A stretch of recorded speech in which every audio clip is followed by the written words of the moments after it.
Hola, en esta ocasión les voy a hablar sobre los apoyos para la atención de los niños y las niñas con discapacidad intelectual. Lo más básico que tienes que saber. Es importante primero decir que los participantes en el proceso educativo de las niñas y los niños con discapacidad intelectual son la familia, el maestro de grupo, el maestro de educación especial, los doctores y la comunidad en general. La familia es quien acompaña toda la vida al alumno con discapacidad intelectual, por lo cual juega un papel muy importante su presente y futuro en este proceso. Algunas funciones de la familia son, antes de la escolarización, establecer un vínculo afectivo, trabajar sobre el respeto de reglas, se puede acompañar por imágenes, tratar al niño lo más normal posible, estimularlo, crear un ambiente alfabetizador en casa, tener vínculo con la comunidad. Luego, buscar la mejor opción de escuela. Para esto, hay que establecer una buena comunicación con los docentes, con su maestra o maestro de grupo, realizar un proyecto en común, apoyar en los aprendizajes, seguir estimulando, incluso llevarlo a su terapia. Puede ser terapia de lenguaje o a lo mejor necesite terapia física y el acompañamiento médico. Cuando ingrese a secundaria, hay que hablar con los docentes, establecer también con ellos una comunicación cercana. Incluso en ocasiones buscarle un maestro personal.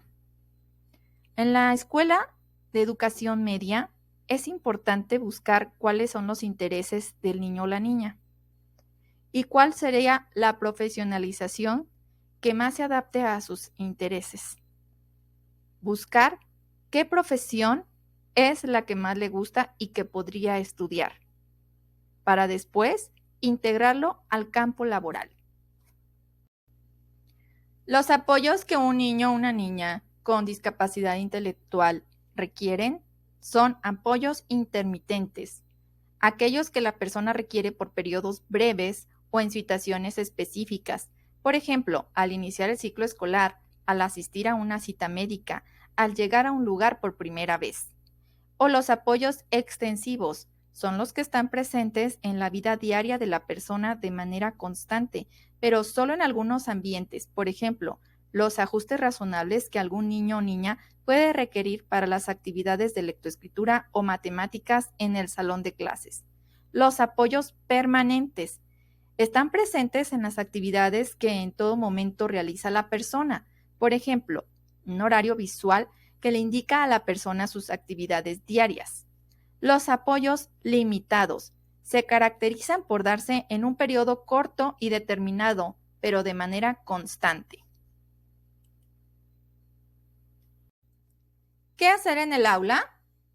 Los aprendizajes y las actividades propuestas deben de tener un sentido funcional, es decir, una aplicación directa e inmediata en su vida cotidiana, de acuerdo a sus necesidades presentes y que sean significativas para su futuro. Primero conoce cuál es el estilo de aprendizaje del niño o la niña. Puedes basarte en las siguientes preguntas. ¿En qué condiciones trabaja mejor? ¿De manera individual, en pequeños grupos o con todo el grupo? ¿En qué actividades demuestra mayor interés? ¿Qué asignaturas se le facilitan más y cuáles se le dificultan? ¿En qué tarea, temas y tipo de actividades muestra más interés? ¿En qué momento del día presenta más atención? ¿De qué manera se puede captar mejor su atención y cuánto tiempo puede centrarse en la misma actividad? ¿Qué tipo de información recibe más fácilmente? Apoyos para el aprendizaje. Permite que use todos los canales sensitivos posibles. Enséñale a centrar su atención. Para ayudarlo a mantener la atención, busca la ausencia de estímulos que propicien su dispersión.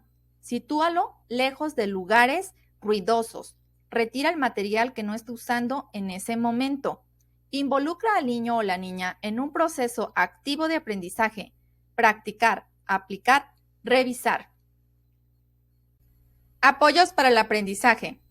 Enséñale a usar estrategias para organizar su trabajo, como agendas, blog de notas, Enumeración de actividades en pequeños pasos. Enséñale con pasos sencillos los procedimientos de los algoritmos o tareas complejas. Puedes usar imágenes o aplicaciones. Enséñale cómo hacer las tareas, da ejemplos y monitorea o busca monitores en el aula. El trabajo entre pares favorece mucho. Al iniciar, explica de qué tema se trata y relaciónalo con algún contenido significativo. Todos los aprendizajes deben empezar por la manipulación y o experimentación y el contacto directo con los objetos. Utiliza como apoyo los objetos, ilustraciones y demostraciones más que explicaciones prolongadas. Utiliza estrategias para la comprensión de la lectura y la solución de problemas matemáticos. En especial, hay que buscar una estrategia metodológica para la adquisición de la lectoescritura y el conocimiento del número. Estas deben ser acompañadas de material concreto, mucha motivación, constancia y dominio por parte del docente del método. Presenta las actividades de manera que despierten su interés haciendo preguntas o usando un tono de voz entusiasta. Diversifica las actividades del aula, sobre todo si tu alumna o alumno tiene una competencia académica muy por debajo del grado que cursa. Para diversificar, puedes dividir al grupo en equipos y asignar diferentes actividades o la misma actividad, pero con diferentes grados de complejidad. La motivación es muy importante para el éxito de los aprendizajes. Crea un ambiente estimulante para que el niño participe, asume responsabilidades, toma decisiones y sea capaz de elegir. Estimula, guía y alienta al niño en sus expresiones y evita reprimirlo. Cuenta con un guía de actividades que conduzca al niño a descubrirse, a manifestar sus pensamientos y sentimientos. El adulto debe motivarlo a comunicarse con los demás y ayudarlo para hacerse comprender. Hay que tener mayor énfasis en animar su participación, alentar sus logros y adaptar la actividad si muestra dificultades o si se aísla. La psicomotricidad gruesa y fina son muy importantes. Además de las actividades académicas, al niño o niña con discapacidad intelectual se le deben proporcionar actividades para el desarrollo psicomotor, tanto en la escuela como fuera de esta. En cuanto más pequeños sean, mejor, ya que desarrollarán más habilidades que estimularán sus habilidades cognitivas y motoras. Generalmente los niños y niñas con discapacidad intelectual tienen un atraso psicomotor, cumpliendo los hitos del desarrollo más tarde de lo habitualmente esperado. Para que este desfase no sea tan significativo, hay que trabajar en estimulación temprana, la terapia física. En preescolar, la estimulación de los deportes y todas las actividades de motricidad fina que sean posibles. En primaria y secundaria, continuar con deportes como la natación, atletismo, básquetbol, baile, etc.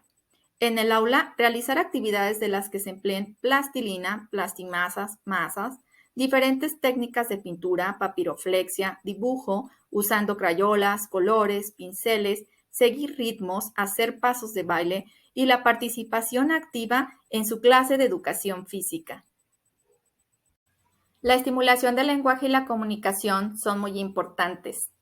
Al alumno que experimenta discapacidad intelectual, quizás se le dificulte expresarse oralmente mediante el habla articulada y se comunicará con señas, mímica, palabras incompletas o sonidos guturales.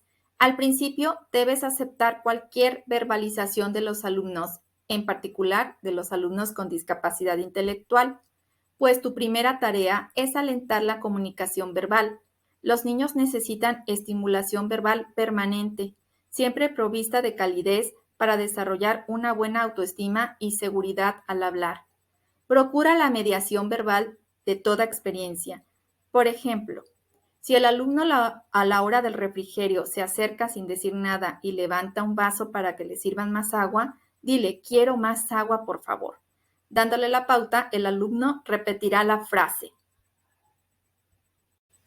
Quizás a veces no se les entienda, pero continúa motivándolos a que lo hagan.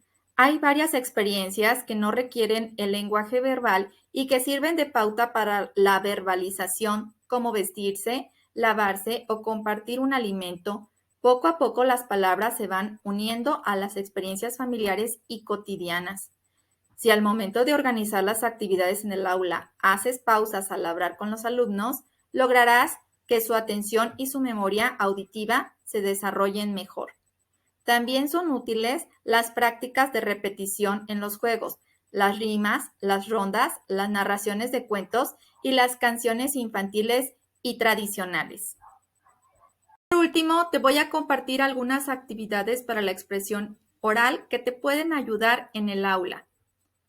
Actividades de identificación, adivinanzas, actividades de las partes del cuerpo, integración del esquema corporal, rompecabezas, actividades de escucha, la música, el ritmo, los cuentos, actividades de discriminación auditiva, comparación de sonidos del medio ambiente, asociación de ideas, reconocimiento de palabras que riman, juegos para la memoria secuencial auditiva.